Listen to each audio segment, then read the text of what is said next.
하나님 말씀은 신약성경 데살로니가전서 2장 1절부터 12절 말씀 보겠습니다.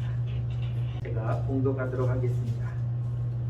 형제들아, 우리가 너희 가운데 들어간 것이 헛되지 않은 줄을 너희가 친히 아나니, 너희가 아는 바와 같이 우리가 먼저 빌립보에서 고난과 능욕을 당하였으나 우리 하나님을 힘입어 많은 싸움 중에 하나님의 복음을 너희에게 전하였노라. 우리의 권면은 간사함이나 부정에서 난 것이 아니요 속임수로 하는 것도 아니라 오직 하나님께 옳게 여기심을 입어 복음을 위탁받았으니 우리가 이와 같이 말하면 사람을 기쁘게 하려 함이요 오직 우리 마음을 감찰하시는 하나님을 기쁘시게 하려 함이라. 너희도 알거니와 우리가 아무 때에도 아첨하는 말이나 삼심의 탈을 쓰지 아니한 것을 하나님이 증언하시느니라. 또한 우리는 너희에게서든지 다른 이에게서든지 사람에게서는 영광을 구하지 아니하였노라. 우리는 그리스도의 사도로서 마땅히 권위를 주장할 수 있으나 도리어 너희 가운데서 유순한 자가 되어 유모가 자기 자녀를 기름과 같이 하였으니 우리가 이같이 너희를 사모하여 하나님의 복음뿐 아니라 우리의 목숨까지도 너희에게 주기를 기뻐함은 너희가 우리의 자랑하는 자 됨이라. 형제들아, 우리의 수고와 애쓴 것을 너희가 기억하리니 너희 아버에게도 폐를 끼치지 아니하려고 밤낮으로 일하면서 너희에게 하나님의 복음을 전하였노라. 우리가 너희 믿는 자들을 향하여 어떻게 거룩하고 옳고 흠없이 행하였는지에 대하여 너희가 증인이요 하나님도 그러하시도다. 너희도 아는 바와 같이 우리가 너희 각 사람에게 아버지가 자기 자녀에게 한 듯 권면하고 위로하고 경계하노니 이는 너희를 부르사 자기 나라와 영광에 이르게 하시는 하나님께 합당히 행하게 하려 함이라. 아멘. 오늘은 복음을 위하여라는 제목으로 본문의 말씀을 함께 은혜를 나누고자 합니다. 예수님은 천국을 비유하실 때에 밭에 감추인 보화와 같다라고 말씀하셨습니다. 그 밭의 엄청난 가치를 알게 된 사람은 자신의 모든 것을 다 팔아서 그 밭을 산다고 말했습니다. 만일 돈이 부족하면 정말 빌려서라도, 그것도 어려우면 우리가 흔히 어르신들이 예전에 하시던 말씀이 조리전에 가서 달랏빛이라고 내서 그것을 산다라는 것입니다. 여러분, 달랏빛이 얼마나 비싼지 아시죠? 100일이면 100%예요. 이자가 하루에 1%씩 나가는 게 달러돈이에요. 열흘만 써도 1알이고 한 달만 쓰면 3알의 이자를 내야 되는 정말 무서운 그런 빚이 바로 달러빚입니다. 그런데 이 밭의 가치가, 그 속에 있는 보화를 발견한 이 사람에게는 그 달러빚보다도 수십 배, 수백 배 더 많은 이득을 얻을 수 있기 때문에 내 모든 것을 다 쏟아부어서라도 그 밭을 산다는 것입니다. 왜 그렇습니까? 그 밭의 가치를 알게 되는 것입니다. 이것은 우리가 천국에 들어가기 위해서 내 모든 것을 다 내놓아야 된다는 말하고는 다른 것입니다. 무엇이 가치가 있는 것인가? 지금 하나님의 나라가 나에게 있어서 그 무엇과도 바꿀 수 없는, 아니 내 모든 것을 내어놓고서라도 가질 수만 있다면 가져야 하는 그러한 가치를 지금 말씀하고 있는 것입니다. 우리는 오직 예수 그리스도를 믿음으로 천국에 들어가게 되었습니다. 오직 믿음으로만 이 천국에 들어갈 수 있는 것입니다. 예수님은 이 보화의 그 비유를 들어서 천국의 가치를 얘기했는데, 이 가치를 알고 있는 우리는, 우리가 그 천국을 소유하게 된 우리는 그런 엄청난 것을 내가 다 쏟아 놓으며 구매한 것이 아니라는 사실을 우리는 믿어야 됩니다. 우리는 돈도 없고 가진 것도 없었는데 하나님께서는 우리에게 그러한 가치를, 엄청난 가치가 있는 그 천국을 우리에게 파신 것이 아니라 무조건 우리에게 주셨다는 것을 믿으시기 바랍니다. 그러므로 믿음으로 이 천국을 소유하게 된 우리에게는 그 어떤 것으로도 감사를 표현할 수 없을 만큼 엄청난 은혜를 받았다는 것을 우리는 알게 된 것입니다. 천국을 발견한 사람, 하나님 나라를 알게 된 사람은 그 나라보다 더 값진 것이 없다는 것을 분명히 깨닫게 된 것입니다. 바울은 천국을 오늘 소유한 뒤로서 세상의 모든 것을 자신은 배설물로 여겼다고 고백을 했습니다. 그가 가진 것이 무엇이었습니까? 최고의 가문과 학벌과 또 신분 그리고 지식 모든 것을 그야말로 다 갖춘 사람이 바로 바울이었습니다. 히브리인이었고 베냐민 지파 사람이었고 최고의 가말리엘 승의 문화생이었고 또 집안이 빵빵해서 그야말로 많은 재물도 있었고 더군다나 당시 최고의 신분이라고 하는 로마 시민권까지도 가지고 있었던 그리고 철저한 바리새인 중에 바리새인이었던 사람이 바로 바울이었습니다.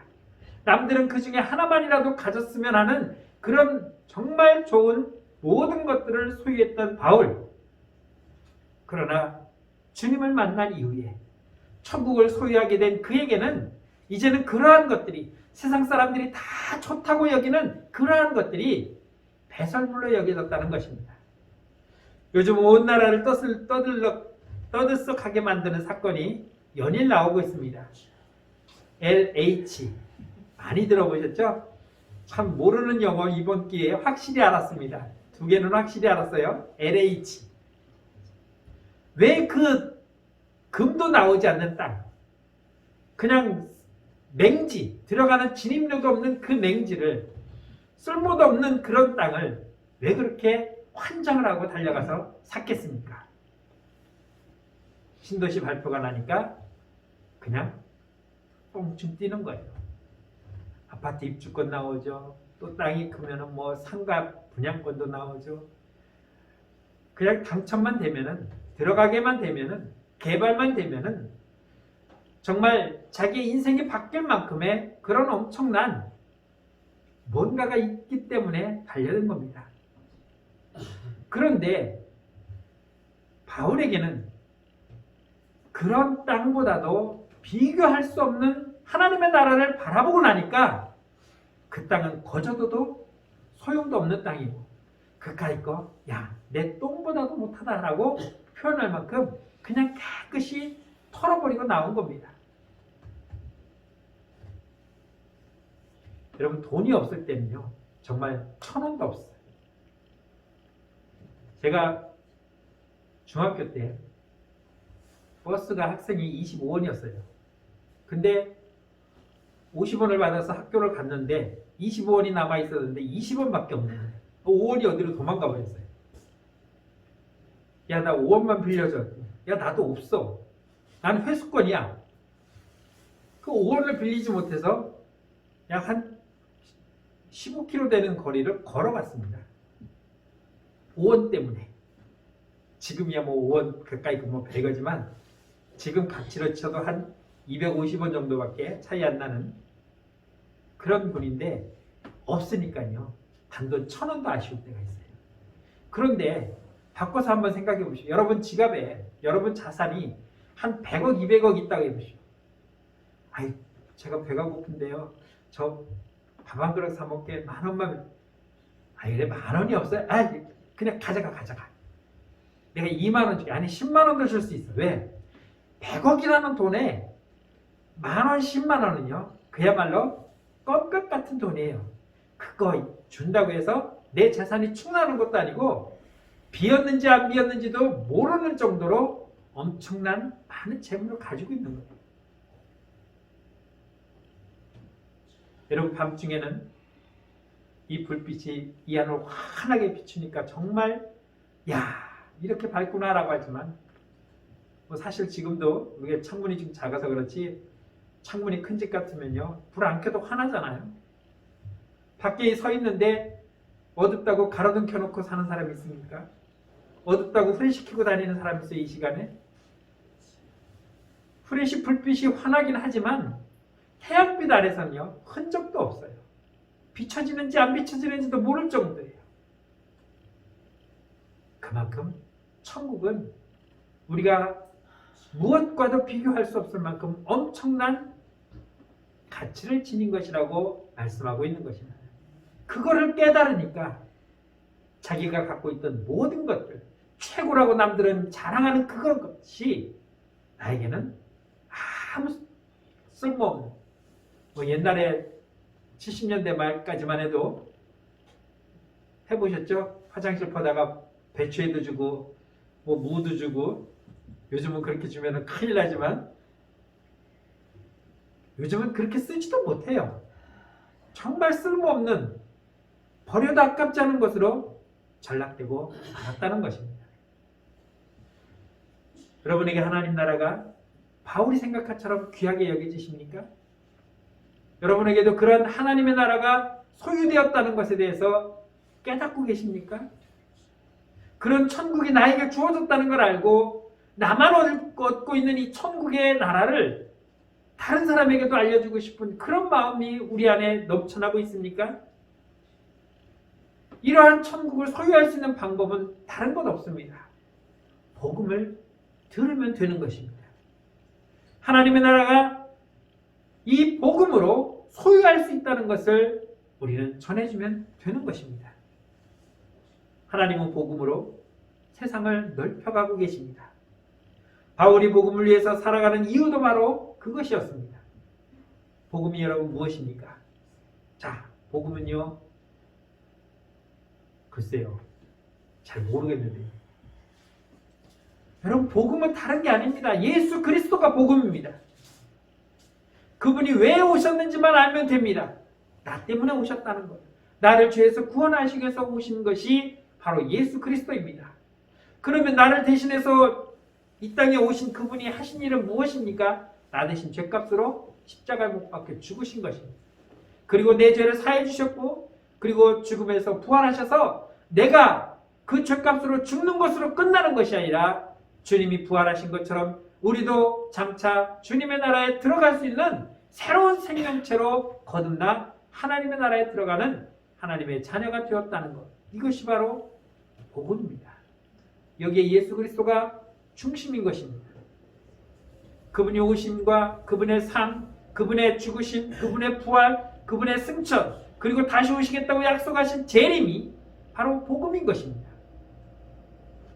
바울은 이 그리스도의 복음을 전하기 위해서 살아가고 있는 것입니다.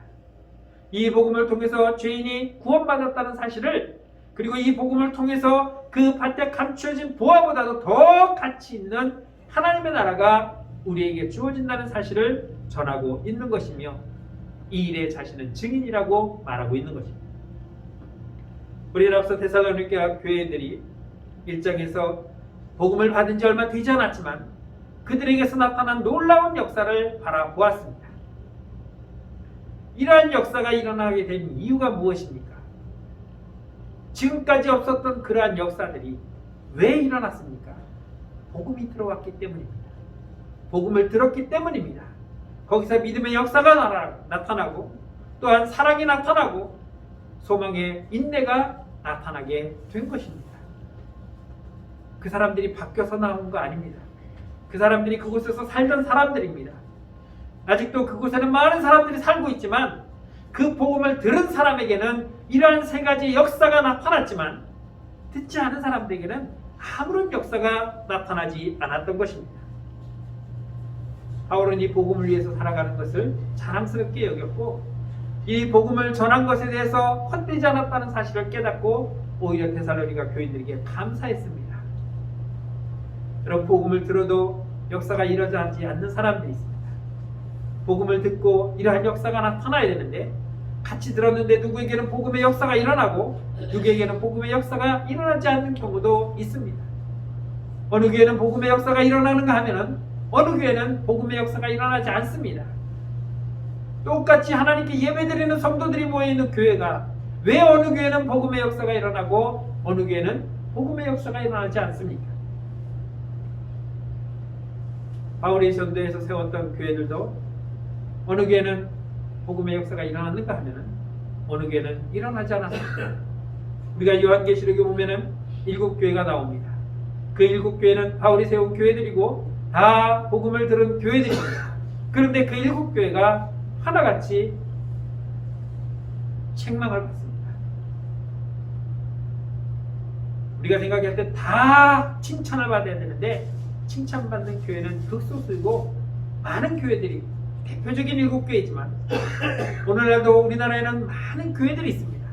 교단을 막론하고 다 통합해서 보면은 5만 개가 넘는 교회가 전국 각지에 세워져 있습니다. 그런데 그 많은 교회들이 다 믿음의 역사들이 일어납니까?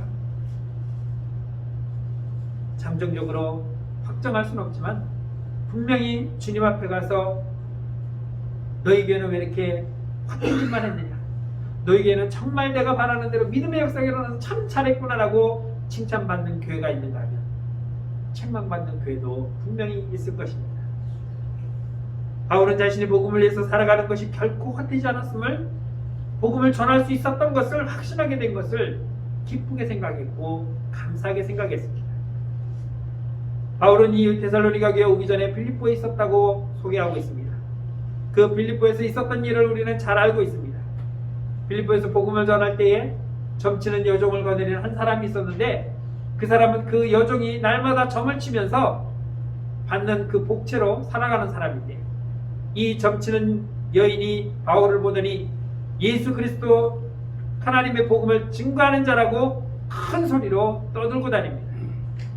지극히 높으신 하나님의 종으로 구원의 길을 너희에게 전파하고 있다라고 오히려 복음을 전하고 있는 것입니다.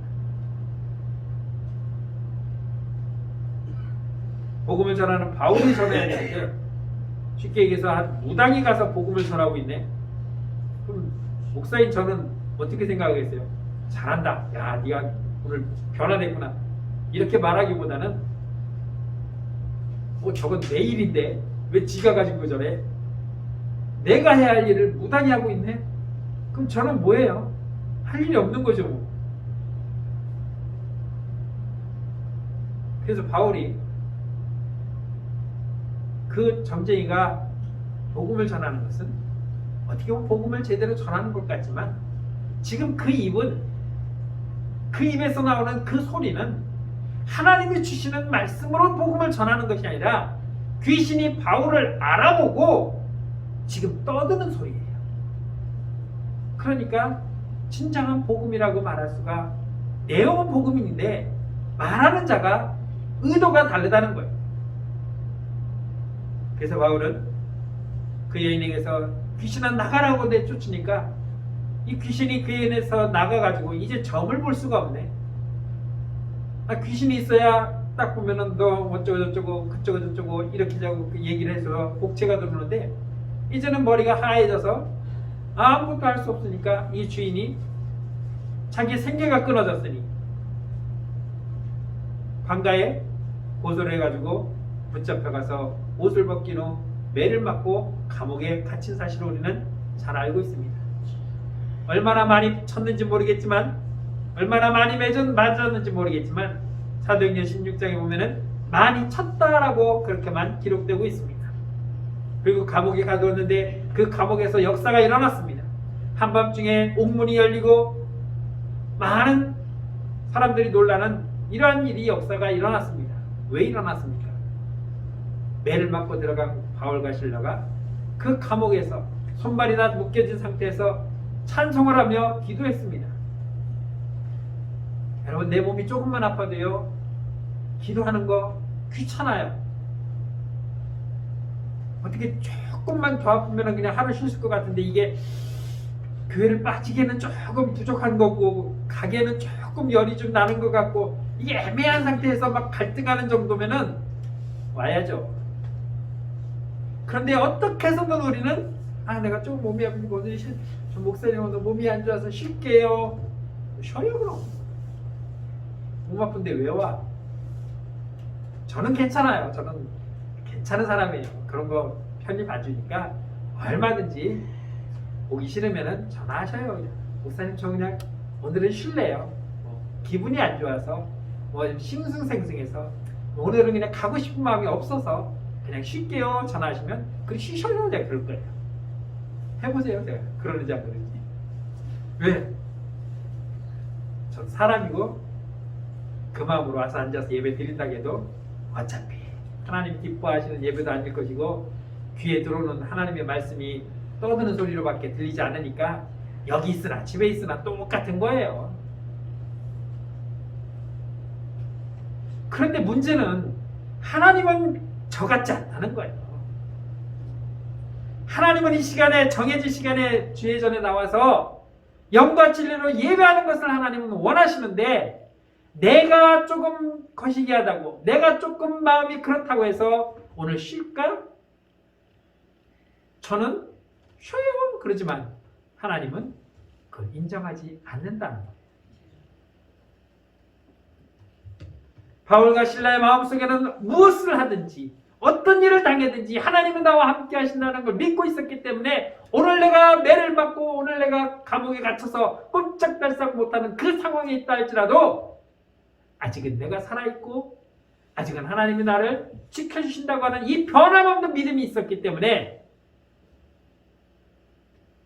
그 안에서 기도할 수 있었고 찬송할 수 있었던 것입니다. 우리는 조금만 문제가 있어도 기도하지 아니하고 찬송하지 아니하고 뭔가 꼬투리를 잡아서 뭔가 문제를 만들어서라도 안 하고 싶으면 안 할 수 있다면 안 드러내는 게 우리들의 모습인데 바울과 실라는 매를 맞고 지금 아파서 고통 중에 있는 여러분 그냥 딱이 한 대 맞은 정도가 아니에요. 우리는 옛날에 곤장을 때렸잖아요. 여러분 한 10여 년 전인가 우리가 패스 오브 크라이스트라는 영화를 볼 때 예수님이 매 맞는 장면을 보여줬죠. 이런 회초리 같은 걸로 묶어놓고 사정없이 패는 거예요. 몇 대를 맞았는지 모르겠지만 성경에는 많이 쳤다라고 했으니까 정말 아파서 피가 날 정도로 끔찍하게 맞아 갇혀있는 엉덩이를 맞았던 허벅지를 맞았던 등짝을 맞았던 정말 움직이는 것조차 여러분 살이 터졌다고 한번 생각해 보세요.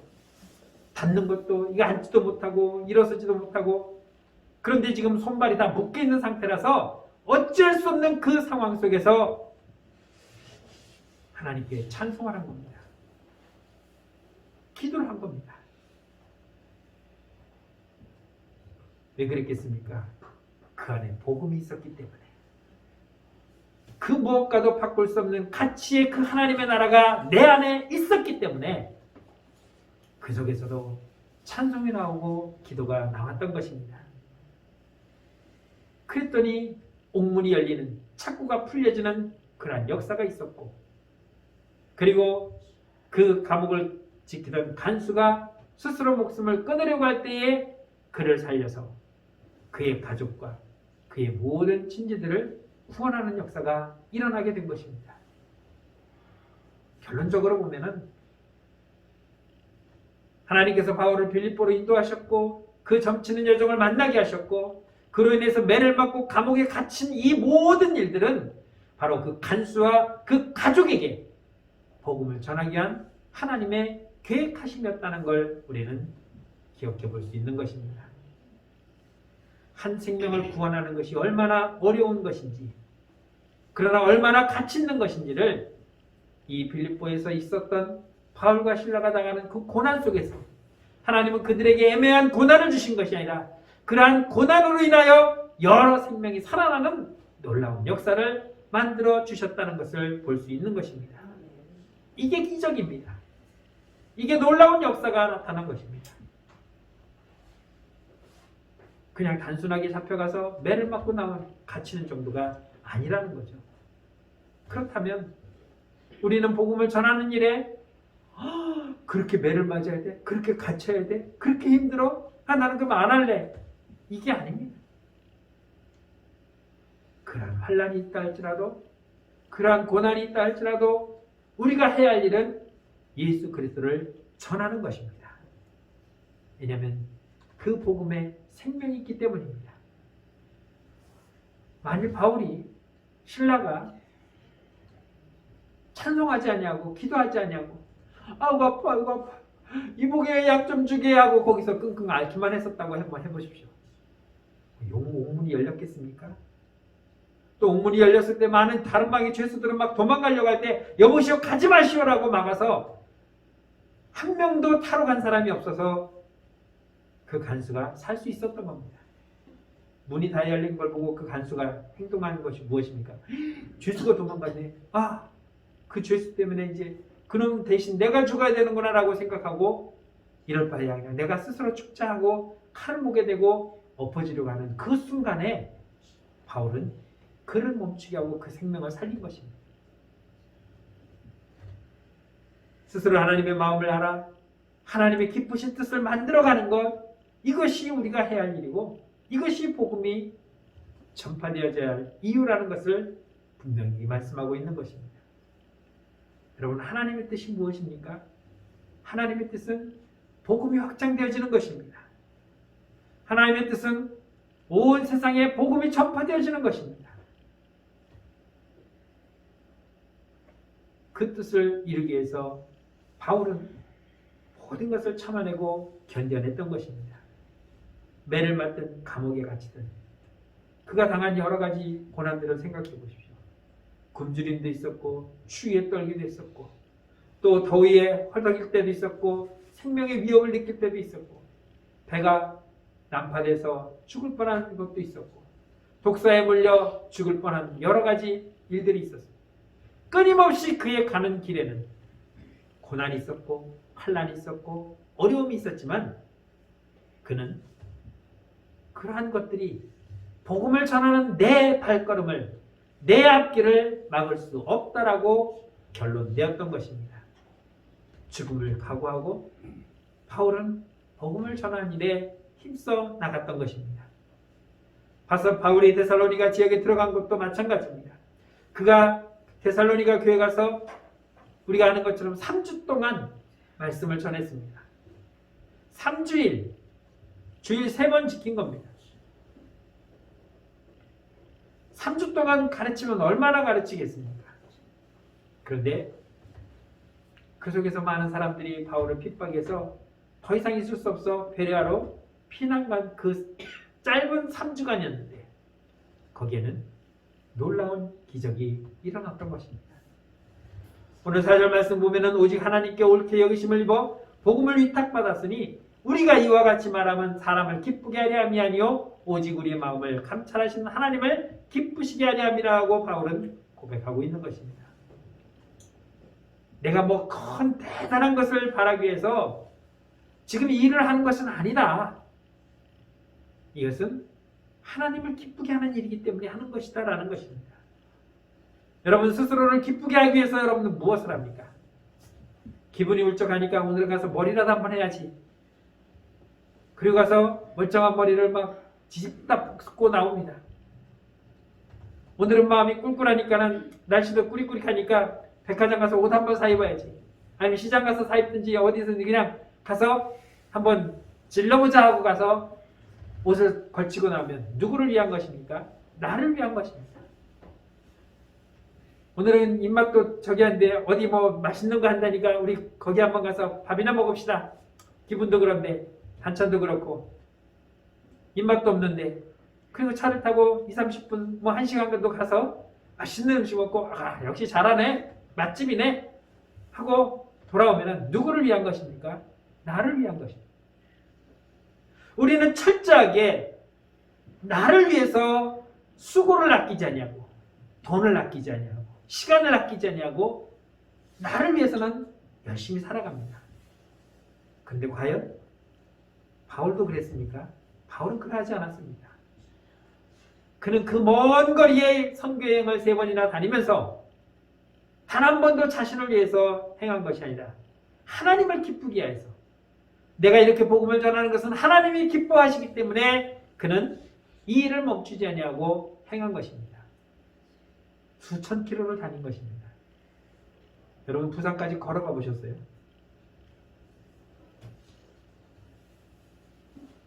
거의 그 거리가 얼마인데 제정신 갖고 못 걸어가죠. 뭐 특별한 계기가 없으면은 못합니다. 뭐 전에 보니까는 안모 씨가 대통령 선거 나올 때 국회의원 선거 때인가요? 전국을 뭐 뛰면서 달렸던 걸 보는데 그런 어떤 목적이 없으면은 그냥 진짜 100만 원을 줘도 우리는 그런 거 안 해요. 하나님이 옳게 여기시는 것이기 때문에 감내하고 행한 것입니다.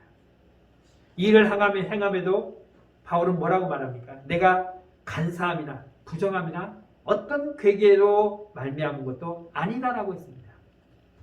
내가 주의를 하면서 어떤 이득을 취하려고 한 것도 아니고 또 나의 무엇을 어떤 목적을 이루기 위한 것도 절대 아니라는 것입니다. 그는 많이 가져본 사람입니다. 많이 누려본 사람입니다. 그런데 누려보지 못한 사람은 뭐라고 말합니까? 아이고 너는 누려봤으니까, 지금 누리고 있으니까 그렇지. 우리는 누려보지 못했어. 근데 누려본 사람은요, 가치를 알잖아요. 그래서 이야기하잖아요. 우리 자녀들이 잘못 나가면, 학생 때 공부 안 하면, 지금 공부 안 하면 할 데가 없다, 시간 없다, 그냥 공부하라고. 아이 커서 하면 돼요. 고등학교 가서 하면 돼요. 대학 가서 하면 돼요. 아이 아직 젊은데요. 우리는 뭐라고 말합니까? 내가 살아봤는데, 나도 네 나이 때 그렇게 해봤는데 하늘이 두 쪽 나도 안 된다.